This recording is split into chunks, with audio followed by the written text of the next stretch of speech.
Buenas tardes, ¿qué tal? ¿Cómo están todos? Gracias por llegar hasta aquí. Eh, en primer lugar, quiero agradecer la invitación de Even Turismo y señalar que es un gran honor estar nuevamente en el congreso relacionado con el turismo que tiene más antigüedad en nuestra actividad. En el Uruguay no hay ningún congreso de turismo que sea más viejo que el que hace Venturismo. Así que felicitaciones, Alejandro, y a seguir en esta ruta. Bueno, precisamente Alejandro me pidió que viniera a hablar de conectividad aérea. Por eso es que el título es que el síndrome Pluna paraliza al sistema político. Por eso los invito a hablar de conectividad. Afortunadamente hay mucha juventud en la platea, eso alienta, alegra, da fuerzas, porque eso quiere decir de que el turismo sigue interesando y puede tener futuro. Por esa misma juventud, quizás para algunos de ustedes hablarles de Pluna es como hablarles de Maracaná y de Obdulio Varela, ¿no? Es decir, eran muy chiquitos cuando pasó todo lo que pasó, pero hace nada más que 11 años. ¿Eh?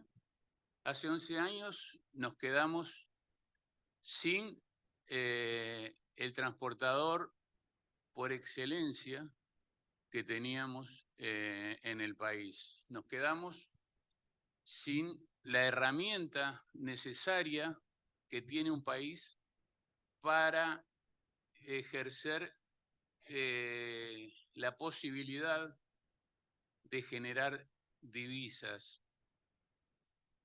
Desde el cierre de Pluna, el 5 de julio de 2012, se han escrito ríos de tinta, se ha gastado mucha saliva en las radios, en las televisoras, y la mayoría de las cosas que se han dicho están bastante alejadas de la realidad. Ustedes dirán, ¿y este loco quién es? Que viene a desmentir al mundo entero. No, no vengo a desmentir al mundo entero, simplemente tengo la suerte, digamos, de haber vivido de cerca mucho todo lo que pasó, de haber sido espectador de primera línea de los últimos 5 años de la aerolínea Pluna, los mejores años de la historia de Pluna. Esa Pluna fue la que cerró el gobierno de Mujica, la mejor Pluna de la historia, que había llegado a volar a 15 destinos, había logrado tener una flota moderna, le daba empleo a más de 900 personas directamente y a unas 5.000 personas indirectamente. La cerraron porque probablemente iba a perder ese año 20 millones de dólares. El año anterior, el 2011, le había generado a la economía uruguaya más de 250 millones de dólares. La cerraron como a una ferretería, como a una panadería. La cerraron porque políticamente era el grito de la tribuna. Pluna es para los ricos. ¿Para qué tenemos una aerolínea? Para que viajen los ricos. El turismo en todos los países, pero fundamentalmente en aquellos que tienen atracción para los eventuales visitantes, es uno de los mejores generadores de riqueza, y no solo eso, sino de las actividades que hacen la mejor distribución de esa riqueza. Se dice hasta el cansancio de que de que el turismo es una actividad transversal, ¿sí? Atraviesa toda la economía. No hay ninguna parte de la economía que no tenga que ver con el turismo. Si vienen más turistas, se venden más churrascos. Si vienen más turistas, se vende más vino, más refrescos, más pan, más todo lo que sea. Si vienen más turistas, trabajan los guías, los transportistas, los hoteleros, los que venden maní, los que venden churros, las prostitutas, todos. Es decir, toda la economía está movida por el turismo, en todos los países. Nosotros tenemos un gran problema en Uruguay. Tanto el turismo como el transporte está manejado de oído. A Pluna la manejaron 71 años, un poco menos quizá, porque podríamos incluir la época de Pluna Bari a partir del 95, pero la mayoría del tiempo de su historia la manejaron como aerolínea de bandera. Para que tengan un ejemplo de lo que es una aerolínea de bandera, les cuento que queda, si no me equivoco, Aerolíneas Argentinas, y no sé si alguna más por ahí. Y Aerolíneas Argentinas, para que funcione, le tienen que inyectar prácticamente $1 millón por día. La maneja el sindicato o los sindicatos. Y como el gobierno, ya sabemos cómo es en la Argentina, bueno, no se animan. Yo no digo a cerrarla, porque no tendrían que cerrarla nunca Aerolíneas Argentinas, como tampoco se tendría que haber cerrado nunca Pluna, sino que tendrían que hacerla funcionar de modo eficiente, que es muy diferente a que esté abierta o esté cerrada. Yo les decía que la gran mayoría de la información que se ha dado en todos los ámbitos ha sido errónea, porque no se entiende ni el turismo ni la aviación comercial. Entonces, la mayor parte del tiempo de vida de Pluna fue manejada por directorios integrados por los políticos sobrantes de las elecciones nacionales. Todos aquellos que se habían presentado a senadores, a diputados, a lo que fuere, y no salían, pero estaban ahí, bueno, iban a los entes autónomos. Pluna era un ente autónomo, entonces ahí marchaban y hubo de todo. Entonces, demasiado que duró. Es decir, el gran mérito que siempre tuvo Pluna fue su gente, sus empleados, sus funcionarios de tierra y los tripulantes, los pilotos, los encargados de operaciones, los de seguridad. Pluna murió con bandera blanca, nunca tuvo un accidente. Y eso es exclusiva responsabilidad en un 90 y pico % de su gente y en algún porcentaje restante de Dios, ¿no? Es decir, porque fue también un poco casual, porque a veces se ataba con alambre, muchas de las cosas. Esa gente que prácticamente no podía conducir un auto, menos podía conducir una aerolínea, la trajo hasta el desastre de que, bueno, se estuvo por cerrar varias veces, hasta que un día apareció un llamado a licitación y en el 2007 apareció Campiani y sus socios, Leadgate. Hay mucha controversia. La placa que sigue, amigo. Es la. Ahí está. Ahí tenemos.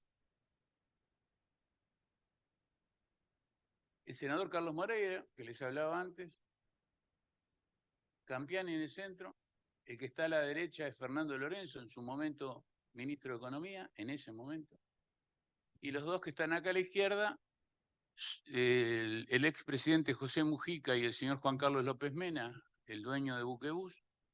En algún momento de la historia, cuando ellos ya no estén, quizás sepamos cómo fueron las cosas, pero no hubo nada transparente. El cierre de Pluna fue una herejía que se decretó el 5 de julio de 2012, como les decía, en el medio de un paro general de 48 horas decretado por el sindicato contra la realidad que indicaba que se le estaba entregando Pluna a López Mena, o sea, que se cerraba Pluna, se le entregaba a López Mena y López Mena iba a echar un montón de gente. Entonces, hacer una huelga o un paro en una aerolínea es prácticamente darle, es como darle un martillazo a todos los aviones, ¿no? O un bombazo a todos los aviones. Bueno, este paro fue de 2 días, y ahí se aprovechó para entre gallos y medias noches cerrar la empresa. Desde ese cierre, pasá la otra, por favor, empezó la parodia de la subasta. Ustedes no sé si han escuchado hablar de la subasta de los aviones de Pluna. Pluna tenía 13 aviones, todos jets regionales Bombardier, de la empresa canadiense Bombardier. Yo tuve el inmenso honor y orgullo de ser uno de los integrantes de los 14 o 15 que fuimos a buscar el primer Bombardier a Montreal. Vinimos en un vuelo muy... Todo el mundo me preguntaba cómo van a hacer para llegar desde Montreal a Montevideo en un avión tan chico, ¿no? Bueno, salimos de Montreal, hicimos una escala en Turks and Caicos, en el Caribe, otra en Manaus, y después llegamos a Montevideo el 10 de marzo de 2008. Esos 7 aviones que se compraron con la garantía del gobierno uruguayo fueron los 7 primeros y después se anexaron 6 más que fueron traídos en leasing, o sea, arrendados.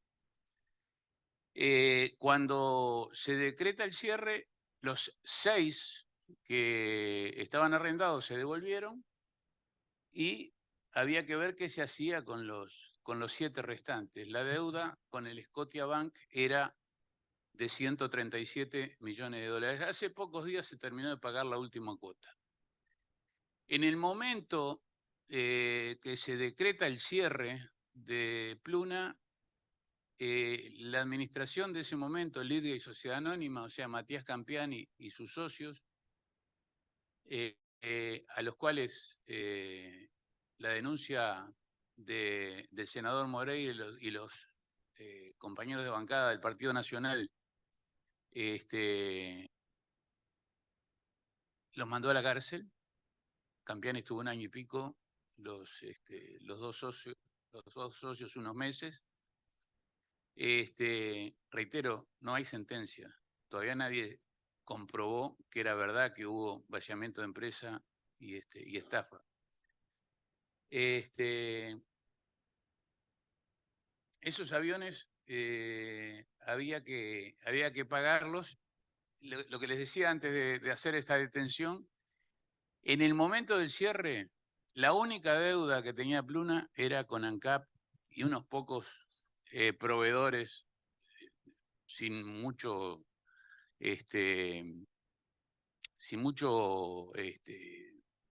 no eran proveedores tan importantes los que habían quedado sin cobrar. Yo, por ejemplo, que le proveía publicidad, me quedaron debiendo $500. Nunca los reclamé. Pero estaba al día las cuotas con el Scotiabank, estaban al día los salarios, las leyes sociales, todo. Lo único que se debía era ANCAP en ese momento liderada, o sea, presidida por Raúl Sendic. La forma de pago que había para la compra de combustible era con cheques diferidos. La denuncia de vaciamiento de empresa y estafa, la parte de estafa era por los cheques, ANCAP. Se habían firmado 220, se habían librado 222 cheques firmados por Matías Campiani.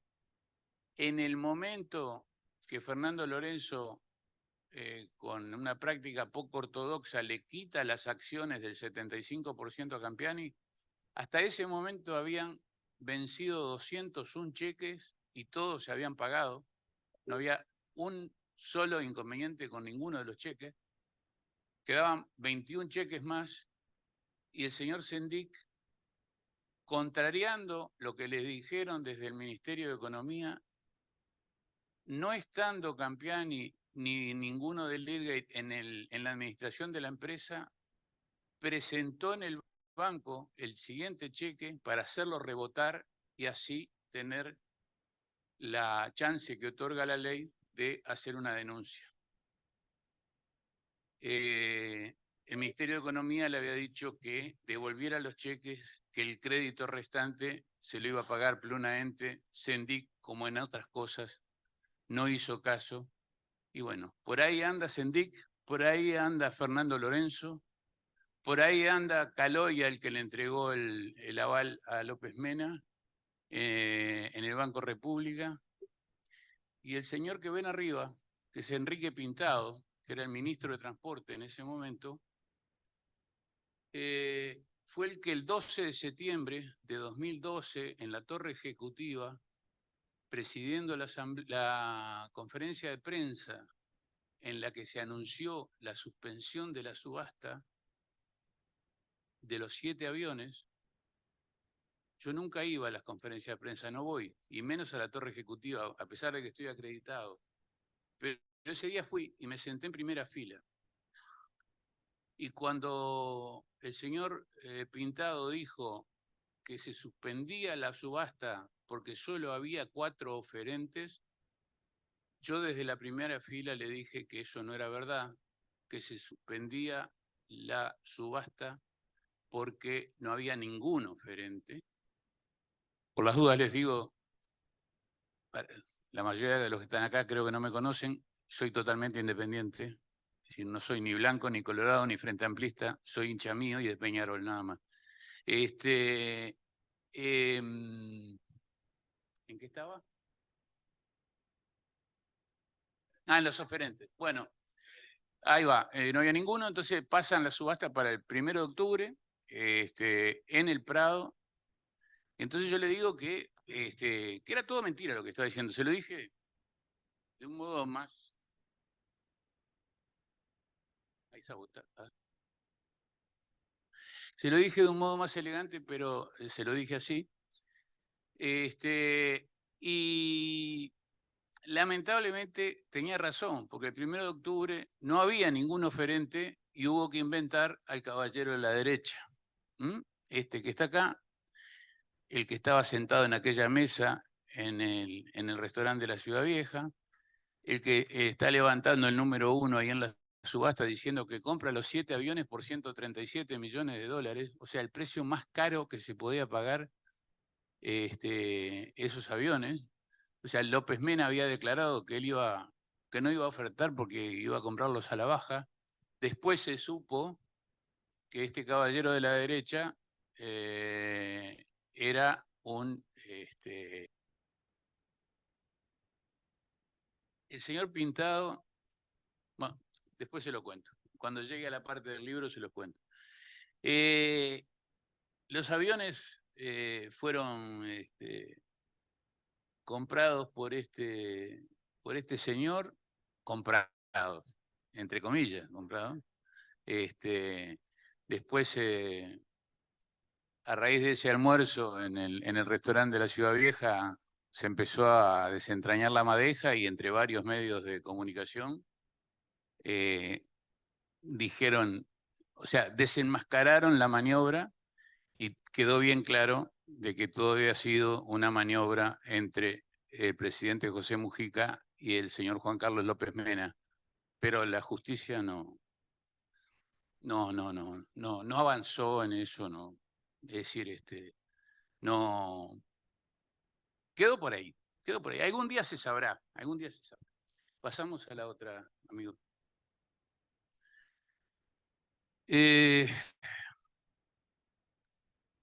Pluna en riesgo de volar alto. Penguin Random House para el sello Sudamericana. Y acá voy a sacarme un poco de lustre. Es el mismo sello de García Márquez, de Isabel Allende. O sea, no lo edité yo. ¿Ah? Los engrupí bastante, se les vendí bastante bien la idea y me la compraron. Entonces editaron el libro. En ese libro yo dije que, o sea, demostré que era mentira todo lo que se había dicho ese momento, hasta ese momento. Y cuando hablábamos ahora en broma del micrófono y que no era la primera vez, me acuerdo que el lanzamiento del libro lo hicimos en el Radisson un lunes 19 de mayo y teníamos establecidas 3 entrevistas con 3 de los principales medios, gráfico, radial y televisivo, para promover el libro. Y extrañamente las 3 entrevistas se cayeron por distintos motivos. Cuando estaba haciendo el libro, fui a ver a todos los, mejor dicho, traté de entrevistarme con todos los integrantes del Poder Ejecutivo que tenían directa relación con el tema de Pluna, y ninguno aceptó la entrevista. Hubo uno solo que durante ese periodo, que yo no lo conocía, me dijo, no puedo hacer la entrevista con usted, pero lo invito a tomar un café mañana en mi oficina a las 9. ¿Puede venir? Sí, fui. Y me dijo, yo aprecio mucho el trabajo que usted está haciendo, pero bajaron línea y yo no puedo hablar con usted, pero se lo quería decir en la cara, yo no me escondo, pero no puedo. Ese fue el primero. Y el segundo fue el ministro Pintado, a quien yo busqué hasta abajo de los muebles antes de hacer el libro y no lo encontré nunca. Siempre había una excusa, no podía, no estaba en el país, no sé cuánto, para que me diera su testimonio. Reitero, el único con el que yo pude hablar fue con el ministro Rossi, o sea, el ministro de Transporte anterior y posterior. Y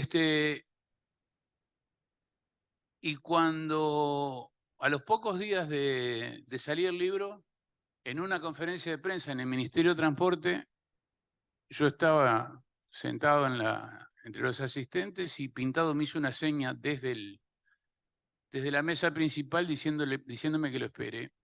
Y cuando terminó la conferencia me dijo, te felicito por los que tenés, no vamos a decir malas palabras, por haber escrito todo lo que escribiste porque es verdad.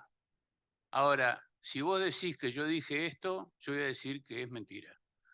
O sea, de la misma forma que él me lo dijo, yo lo cuento, ustedes lo podrán creer o no lo podrán creer, pero así sucedió. En ese libro yo dije que Campiani y sus socios cometieron unos cuantos errores, si no hubieran llegado a la situación que llegaron, pero que no eran ni delincuentes ni habían cometido dolo alguno, que no había habido vaciamiento de empresa ni estafa. Los hechos, por ahora, 11 años después, me siguen dando la razón. No hay sentencia, no hay demostración de vaciamiento de empresa y lo de la estafa ya lo expliqué con lo de Sendic.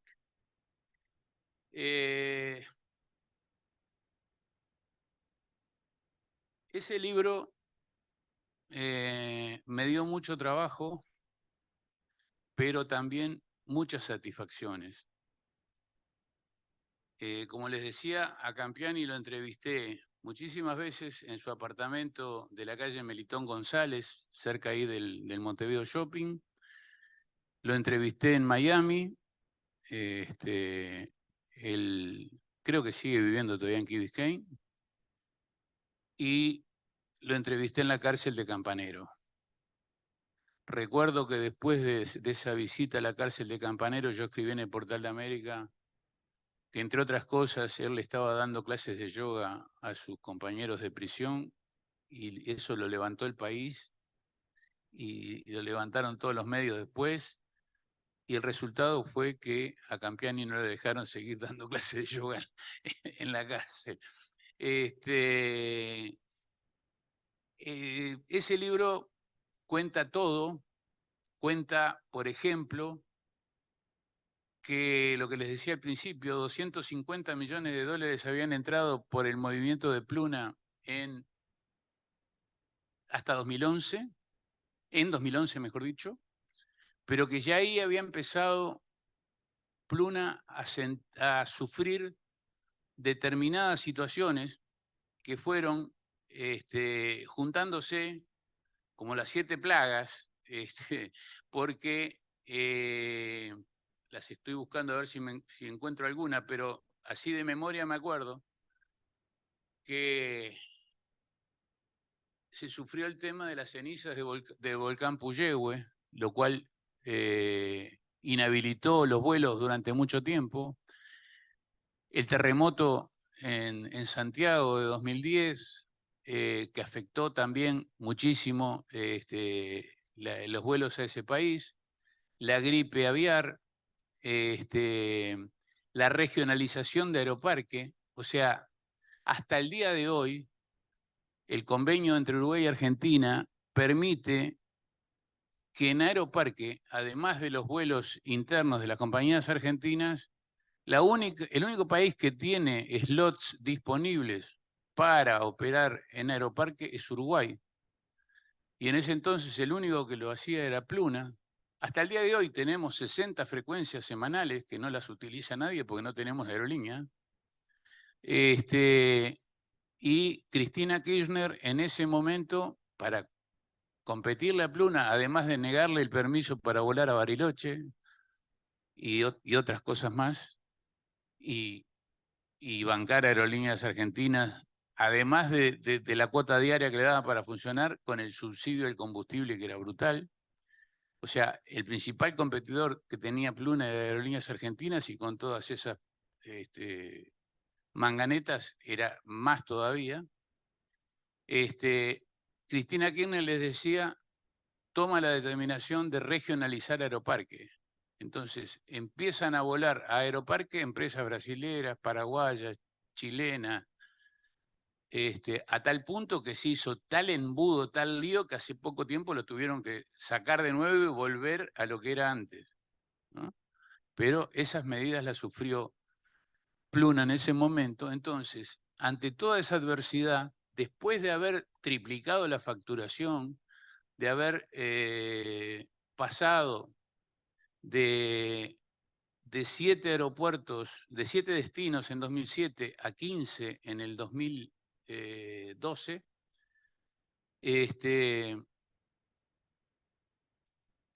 pasó lo que les estaba diciendo, y con la regionalización se empezó a caer el negocio. Entonces, en ese momento, y esto también está en el libro, Campiani empezó a buscar la solución porque no llegaba al mes de septiembre con fluidez económica, y gestiona en el ING de Londres un préstamo por 30 millones de dólares, porque en septiembre tenía todo armado para hacer la fusión de Pluna con quienes fueron base para el inicio de lo que es hoy Azul Líneas Aéreas. Para que ello ocurriera, para que Campiani y sus socios se pudieran hacer de los 30 millones de dólares del fideicomiso solicitado al ING en Londres, había que postergar la interpelación al señor Pintado, que le había planteado la oposición de ese momento, y se hace la gestión para atrasarla lo más posible. Campiani pidió a un integrante del gobierno de ese momento que se moviera para atrasarla un mes. Se atrasó 21 días esa interpelación a Pintado y como resultado de esa interpelación fue que, como les decía hace un rato, el senador Moreira y los demás senadores del Partido Nacional, al ver que las respuestas del entonces ministro de Transporte no eran sólidas, deciden la denuncia penal contra Pluna Sociedad Anónima. Ahí fue el final de la cosa. Eso ocasionó que el ING no le diera o sea, le cancelara el préstamo de 30 millones. Y ahí es donde Fernando Lorenzo lo llama a Campiani a su despacho y poco menos que le arrebata las acciones por el 75%. No obstante eso, Campiani se siguió moviendo y el 5 de julio, cuando se decreta el cierre de Pluna, estaba en Curitiba gestionando con posibles inversores brasileños la compra o la recompra de Pluna. Matías Campiani y Lidgate, conjuntamente con Antonio Rama, el comandante Antonio Rama, fueron los únicos dos inversores en toda la historia, los únicos dos que trajeron inversiones en toda la historia para Pluna. Antonio Rama para la aviación uruguaya. Antonio Rama, 22 millones para instalar UR, la compañía UR, a la cual en ese momento le hicieron la guerra despiadada desde una parte del gobierno y también desde una parte de los sindicatos, y la hicieron fracasar. La plata para ayudar la puso el grupo británico Ashmore, que era el que tenía la mayor parte de la deuda de Uruguay. Y Matías Campiani trajo 30 millones de dólares para Pluna, para el inicio, cuando empezaron en 2007.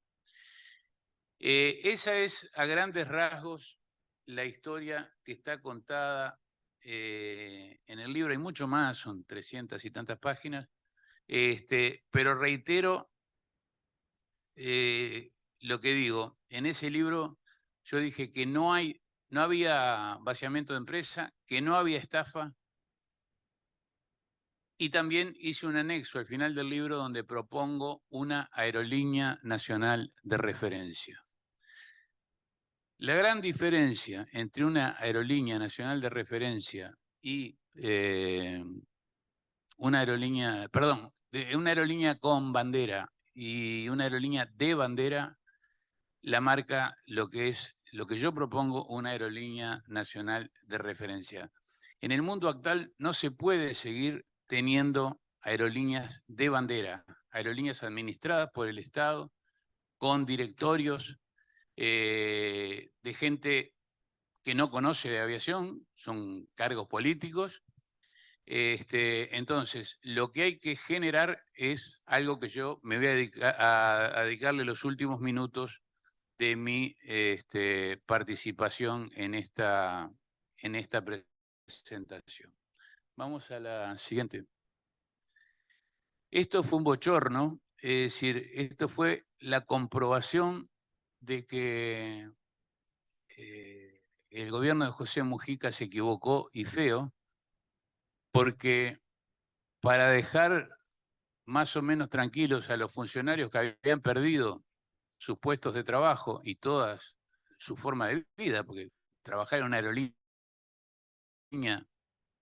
no es lo mismo que trabajar en cualquier otro lado, les empezó a engatusar y les dio a través del Fondes 15 millones de dólares para formar Alas Uruguay. Nosotros estuvimos hasta determinado punto tratando de ayudar con asesoramiento, trayendo consultores asociados del exterior que sabían y mucho de esto, pero cuando vimos que no nos daban corte y querían manejar la nueva aerolínea como es decir, desde un lugar con escasísimos conocimientos de lo que es el transporte aéreo, vimos que eso iba para el fracaso y nos abrimos. Está de todo esto hay constancia en el Portal de América, está todo publicado. Y bueno, duró poco y se gastaron 15 millones de dólares, se tiraron a la basura 15 millones de dólares con unas demoras increíbles y con una historia que, bueno, si nos ponemos a contarla necesitamos muchas horas. O sea que esto hay que pasarlo de largo, amigo. Seguimos para el... Después de esto también vino, o sea, había quedado BQB primero, la aerolínea de López Mena, que en 2010 amagó con que se la quería comprar a Pluna, que quería comprarle Pluna a Campiani, entonces llegaron a una due diligence. Lo que hizo López Mena, bastante habitual en él, miró todo por adentro y en vez de hacerle firmar solamente el compromiso de no competencia, se olvidaron de hacer, perdón, el compromiso de confidencialidad, no le hicieron firmar el compromiso de no competencia, entonces con todo lo que sondeó ahí adentro, hizo BQB. O sea, era así una aerolínea, bueno, con esa información hizo BQB. Pero la hizo de tal forma que también sucumbió porque no sabía nada de aviación, ni él, ni su hijo, que era el principal. Y tuvimos bastante que ver también con el final de BQB, porque hicimos muchísimas denuncias periodísticas del mal estado de los aviones de BQB, anunciando que en cualquier momento iba a pasar algo irreparable, aterrizajes de emergencia, negados en primera instancia, y nosotros conseguíamos las grabaciones de las torres de control y fuimos comprobando pérdida de combustible en los despegues en un aeropuerto de Brasil, un despegue de Aeroparque que a los 10 minutos tuvieron que abortar la salida y volver a Ezeiza. Ese creo que fue el último aterrizaje de emergencia, porque ahí los obligaron a entrar a mantenimiento y esos aviones no salieron más del mantenimiento porque se venía el Mundial del 2014 y BQB le había vendido a mucha gente el Mundial de Brasil, entonces tuvo que endosar, no sé, pero varios cientos de pasajeros o algunos miles, no sé, y la mayoría del transporte se lo endosó a LATAM Airlines. Y en el primer vencimiento de quincena de IATA era tanto el dinero que no se lo pagó, no se lo pudo pagar, y ahí BQB perdió la licencia de IATA y ya no pudo volver a tener la empresa como debía y terminó vendiéndole el derecho a Amazonas, la empresa boliviana, que fue un invento boliviano y terminó en un lamento boliviano y no como el de los enanitos verdes, ¿no? Fue bastante, que eso también hay mucho material en el Portal de América que lo fuimos anunciando, el mal manejo y todo lo que podía pasar. Nos quedamos en Pampa y La Vía, nos quedamos sin aerolíneas cuando tuvieron que cerrar estas dos. A partir de ahí, si hay mucho ruido, crea una comisión, eso ya lo sabemos todos, ¿no? Es decir, cuando en el sistema político hay algo que no se puede manejar, crea una comisión. Entonces se creó una comisión de conectividad, con el gran problema de que había, no sé, serían 7 u 8 los integrantes y yo que sé, había creo que 2 que entendían algo de aviación. Los demás eran funcionarios del momento de algún ministerio, pero de aviones sabían que volaban porque los veían cuando iban por arriba. Se crearon comisiones, pero nunca se buscó en realidad hasta algo que les voy a contar ahora en la próxima placa. Nunca se tomó en serio el trabajo de pensar la conectividad aérea para el Uruguay. Adelante. Perdón, la próxima placa es un reconocimiento a la gran apuesta de Corporación América. Corporación América es el concesionario del aeropuerto de Carrasco y de Laguna del Sauce, y es el inversor del nuevo sistema internacional, del nuevo sistema nacional de aeropuertos internacionales, que miren qué cosa curiosa, acá tengo que sacarme el sombrero ante la clase política, porque ese sistema nacional de aeropuertos internacionales fue la última ley, el último proyecto de ley que propuso el gobierno de Tabaré Vázquez y fue aprobado en la actual administración. O sea que ahí hubo política de Estado. Ahí se pusieron de acuerdo en que en vez de llamar a licitación se lo tenían que dar directamente la concesión a quienes han demostrado desde 2000 y poco que son una empresa seria, y gracias a Dios que tenemos a Corporación América en Uruguay y los aeropuertos funcionan a pesar de todos los pesares. Adelante. Bueno, esto es algo que muy poca gente conoce. Tampoco estoy autorizado a revelar marcas, pero sí tengo que contar esta historia. Existió un proyecto hace un par de años, que empezó, de traer a una mega empresa internacional a volar con bandera uruguaya. El proyecto incluía 20 Airbus 320, 14 aviones de doble pasillo, 40 destinos, entre los cuales estaba Estados Unidos, Europa, África. Era un proyecto bestial, presentado en plena pandemia, donde las aerolíneas regionales estaban, LATAM estaba en el proceso de quiebra, Copa suspendido los vuelos, era bastante propicia la oportunidad para pensar algo así.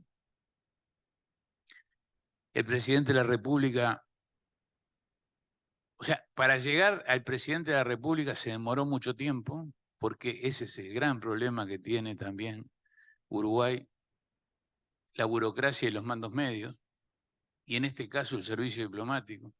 Todo conspiró para que hubiera trancazo tras trancazo, y cuando se enteró el presidente viajó al exterior, trató de hacer lo que se tenía que hacer, pero finalmente el país al cual pertenecía esa mega empresa no lo confirmó. Estuvo muy avanzado en un momento, pero no lo confirmó. Seguimos.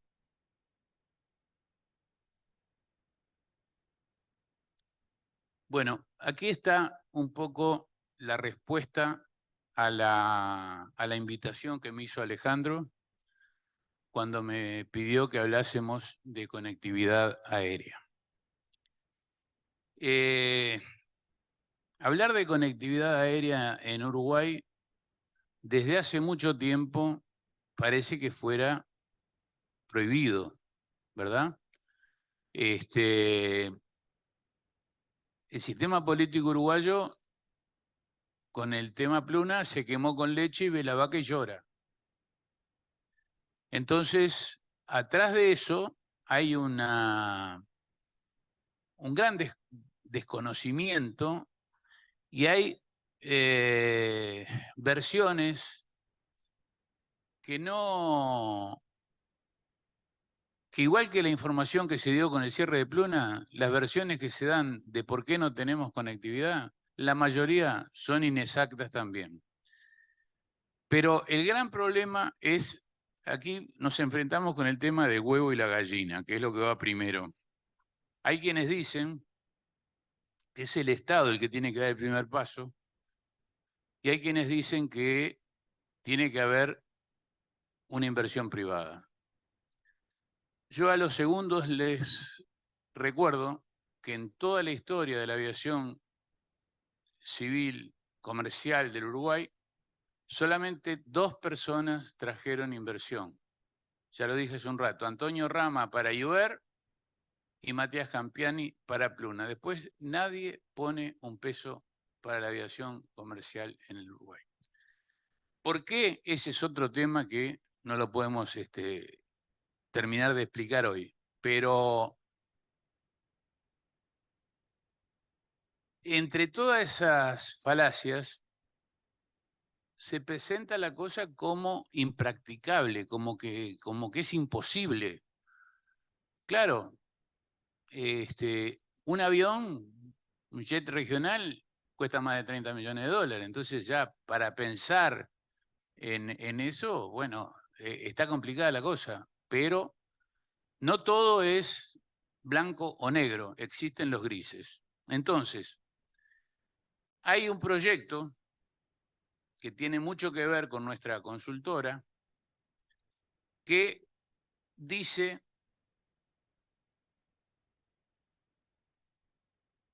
que la única opción de recuperar el tráfico es a través de una iniciativa privada que haga uso de todos los derechos de tráfico que le corresponden a la bandera uruguaya.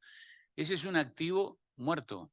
Les decía, las 60 frecuencias que se tienen con Argentina, Uruguay puede tener derecho a ruta con cualquier país del mundo. No tiene una sola aerolínea. Entonces, si mañana viene alguien y quiere hacer la ruta a Miami, la puede hacer. Si quiere hacer la ruta a México, la puede hacer. Está todo el mundo abierto para poder hacer transporte aéreo. Ese es otro tema. Actualmente el gobierno en su totalidad está de acuerdo en facilitar la instalación de una aerolínea privada que recupere la conectividad perdida. Acá hay un cambio sustancial. Hasta hace un tiempo era utópico querer conseguir un certificado de operador aéreo. Las demoras eran impresionantes, más de un año. En este momento estoy seguro que, no digo que entran y salen por una puerta,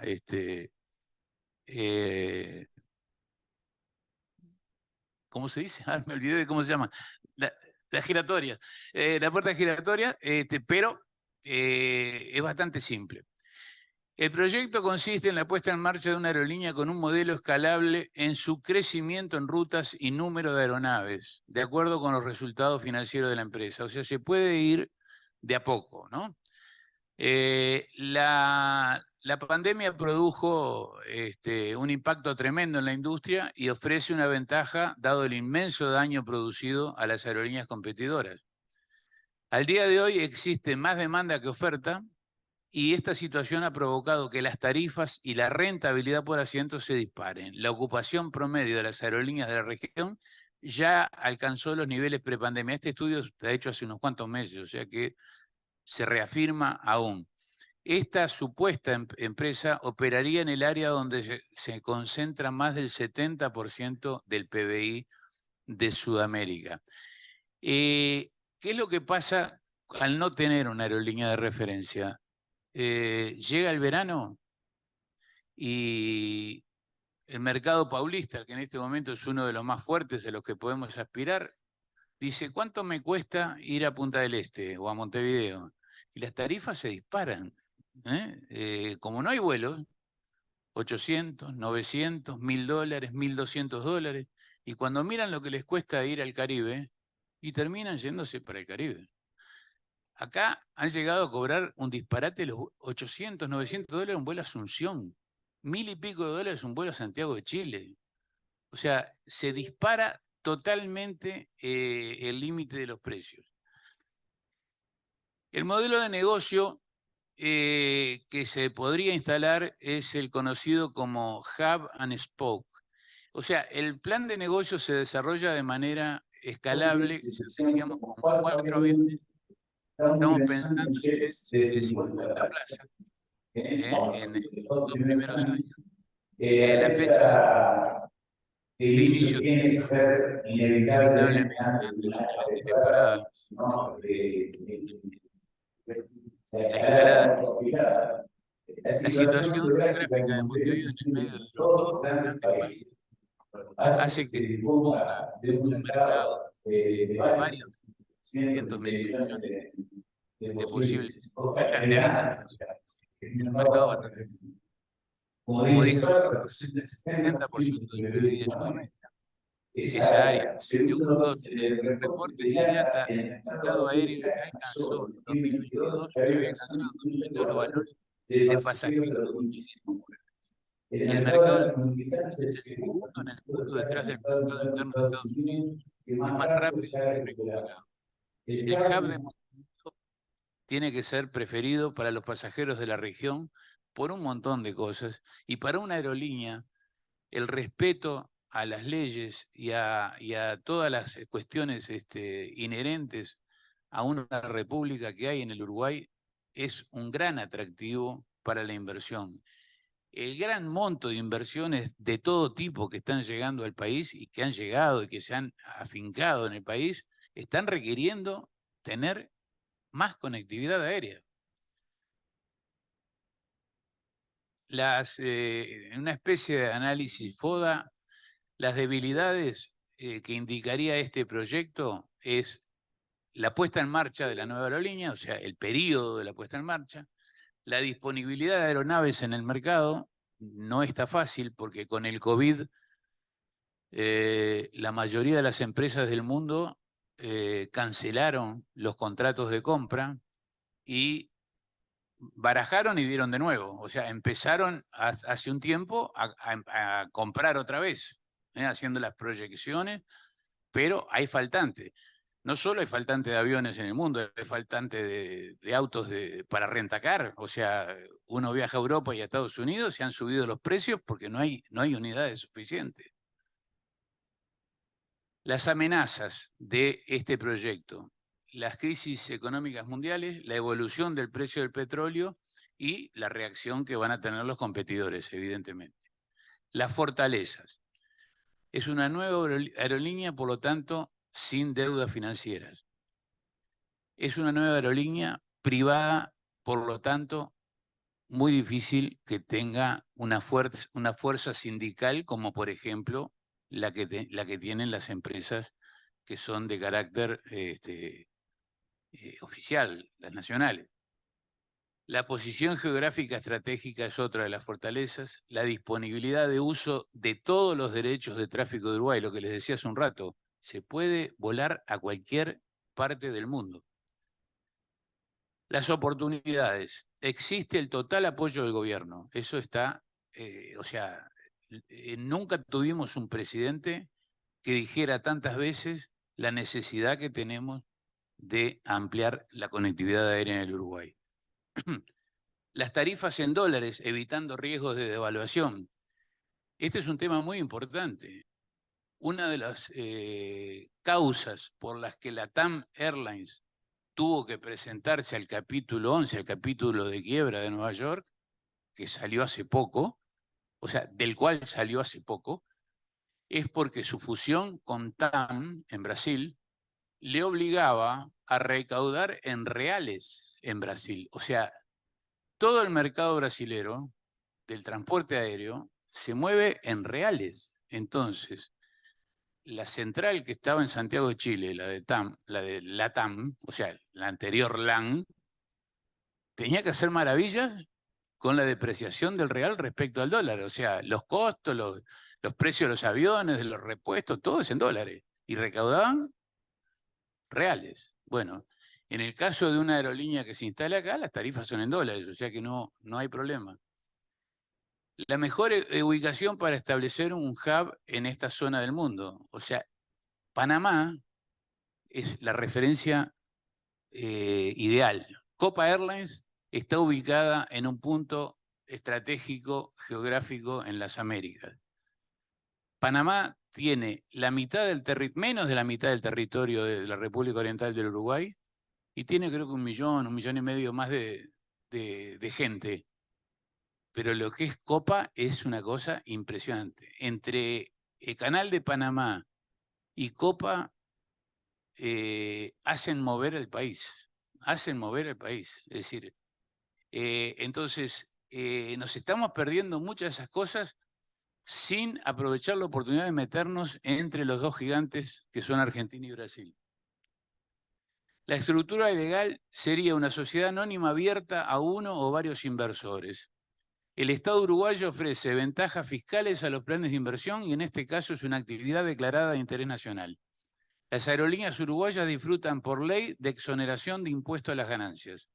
Uruguay permite el libre movimiento de divisas y capitales, lo que es también atractivo para inversores extranjeros. Todas las tarifas son en dólares, lo que protege los ingresos de la empresa frente a las divisas locales de los distintos destinos. Existe la posibilidad de operar empresas que brindan servicios complementarios a la aerolínea o a terceros, como ser el handling, el mantenimiento, el catering, el duty free. O sea, se puede incrementar el volumen de ingresos de una forma bastante considerable. La flota será integrada en una primera fase por 4 unidades de avión Embraer 145 de 50 plazas. El Embraer es el modelo ideal para iniciar las operaciones. Hace un rato hablaba, y desde ya le agradezco la presencia al capitán Fernando Sass, un gran piloto de la compañía Pluna, tuvo cargos de dirección en Copa Airlines, trabajó muchos años en Jordan, fue presidente del sindicato de Pluna aquí. Recién me decía que él era hincha de los turbohélices y de la misma fábrica Bombardier. Yo tuve la oportunidad de volar en el no me acuerdo las letras, pero era CX, creo, 400, y es un avionazo. Pero bueno, aquí la opción es con el Embraer, un jet regional. Con 2 aviones se puede volar Aeroparque a San Pablo y a Porto Alegre. Con 3 aviones se puede volar Aeroparque, San Pablo, Porto Alegre, Asunción, Córdoba y Aeroparque Punta del Este. Con 4 aviones se puede hacer Montevideo Aeroparque, San Pablo, Asunción, Porto Alegre, Río, Córdoba, Rosario, Punta del Este, Salto y Rivera. Muy importante. Entonces, ¿por qué digo cuánto cuesta? Cuando le digo que se puede hacer todo esto y le digo que un avión cuesta 30 millones de dólares, esto se puede hacer con una inversión inicial de un mínimo de 4,5 millones de dólares. Por no disponer de 4,5 millones de dólares salgan del Estado o del bolsillo de algún inversor, Uruguay está en una posición totalmente deficitaria con respecto a su futuro. Estamos hablando en este momento de 4,5 millones de dólares.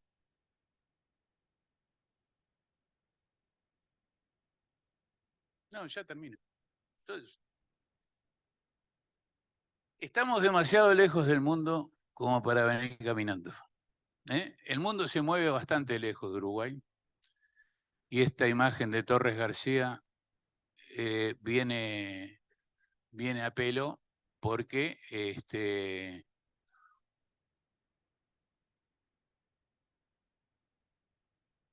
tenemos que, alguien está hablando, no sé quién, tenemos que generar la forma de traer gente. No podemos seguir esperando que la gente se acomode sola, que venga sola. Tenemos que hacer algo, sea el Estado, sean los privados. Alguien va a tener que sacar a Uruguay de este ostracismo en el que está. Nada más, muchas gracias.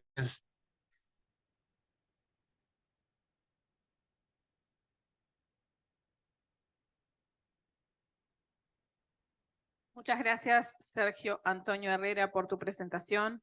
La verdad que nos sacaste de algunas dudas.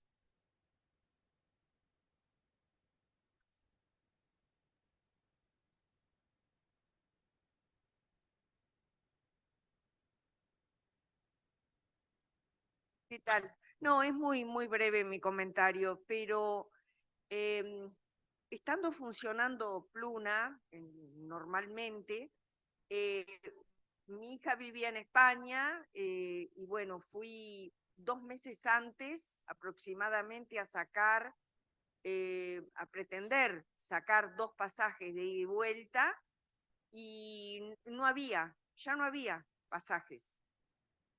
Por eso nunca pude entender después por qué la compañía daba pérdida, ¿no? Terminé volando en Aerolíneas Argentinas porque, bueno, eran de las más económicas.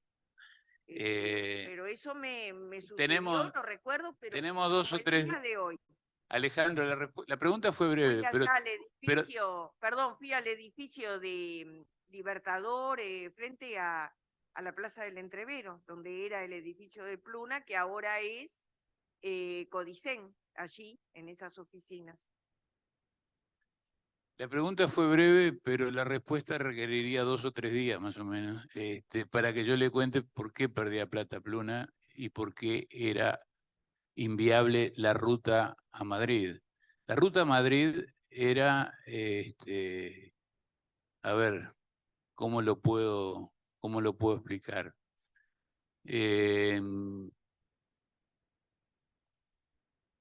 Se gastaba, o sea, se arrendaron aviones mal arrendados. La política comercial era espantosa. Por ejemplo, tenían que pagar sueldos y allá salía el comercial a visitar agencias. Entonces iba a las principales agencias, a las más poderosas, vamos a no nombrarlas porque yo ya tengo lío con mucha gente, no quiero tener más lío a partir de hoy, pero ustedes imaginarán cuáles son las más grandes, y entonces compraban pasajes que podían valer en el mercado $1.000.000 y pagaban 500. Y todavía después les devolvían por algún artilugio más X cantidad una vez que estaba emitido cada boleto. O sea, era totalmente deficitaria la forma y además se cometieron cualquier clase de atropellos y de cosas hasta ilegales.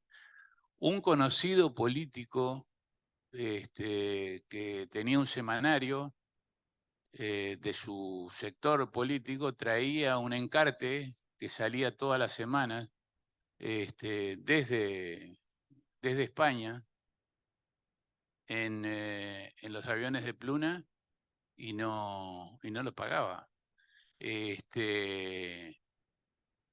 No quiero seguir porque está en el libro bastante explicación de todo lo que pasaba. Era muy, muy grande la cosa. Y para colmo, en el momento que se toma la determinación de cancelar los vuelos fue cuando el petróleo, perdón, se disparó al diablo. Fue justamente 2007, 2008. Bueno, vamos a estar cerrando. Antonio, como siempre, muchísimas gracias por estar. Es la tercera o cuarta vez que estás, porque estuviste en el 2007 en la Intendencia con Facal y Roque, Baudián, y bueno, por Zoom estuviste en todas, en Paysandú estuviste, y este año estuviste, así que muchas gracias por estar siempre apoyando al Congreso Gracias a vos y por no Gastronomía echarme Terrestre. todavía. Muchas gracias.